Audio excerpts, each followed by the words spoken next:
I'm saying these other journalists just told factual untruths, fake news. Here's a small example, but stay with me here. Here's the political correspondent for The Guardian newspaper. You can also see that he's a bicycling activist, which tells you 90% of what you need to know about him. Anyways, he obviously hates Tommy. He hates Tommy's supporters, and so he wrote this. Note for some of those tweeting about Tommy Robinson appeal, it's not being held in secret. There are some temporary reporting restrictions. These are usually there to avoid other trials being jeopardized. He's only appealing against a sentence. He pleaded guilty. All right. But in fact, Tommy's conviction had in fact been subject to a publication ban, a total publication ban for days. That's why people would have called it secret, because it was. And there was, in fact, a partial reporting ban on the appeal on Wednesday, too. There still is. So any Tommy fans who said that, they're right. But look at that next part he said there. He said, he's only appealing against the sentence. Well, actually, yeah, that was the original plan. But as Tommy's lawyers learned more about his treatment in court that day in Leeds, they learned that the way he was treated violated so many rules of criminal procedure.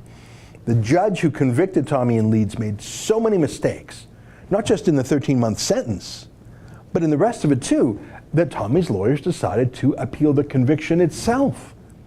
And this was obvious and evident within the first 10 minutes of court. I mean, it was probably, 80–90% of what was discussed in the appeal for hours. But look at this Guardian political editor telling the little people, no, you're wrong. He's not appealing the conviction itself, dummy. I'm sorry, that is not an opinion. That is a fact.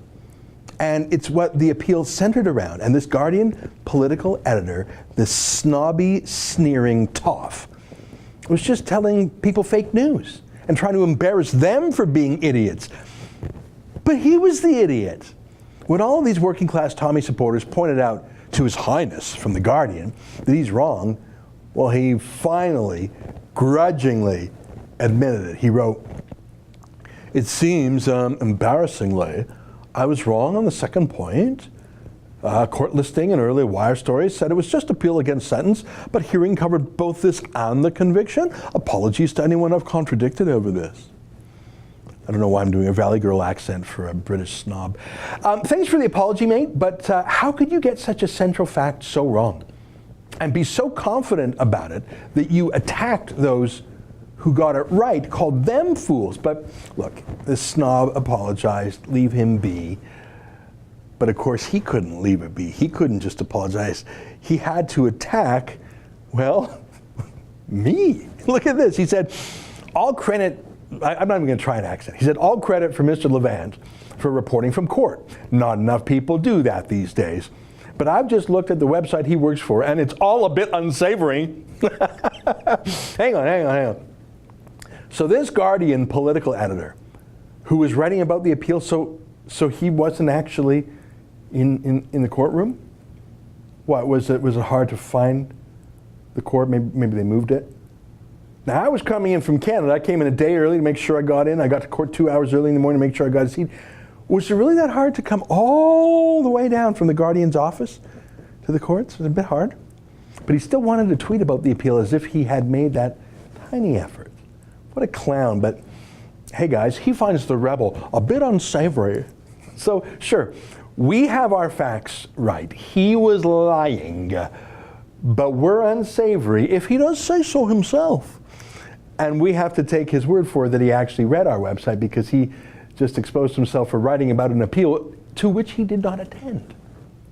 Do you see why it was important that I attended the court in person? If the Guardian editor would lie about something so easily checkable like that, imagine what else he lies about. That's an excerpt from my daily TV show, The Ezra Levant Show. Normally it's behind a paywall, but I thought you'd like this video, so we put it on YouTube. If you want to subscribe to watch the daily show every day, including always 2 interviews a day, and I read my hate mail, just click on this screen and become a premium member.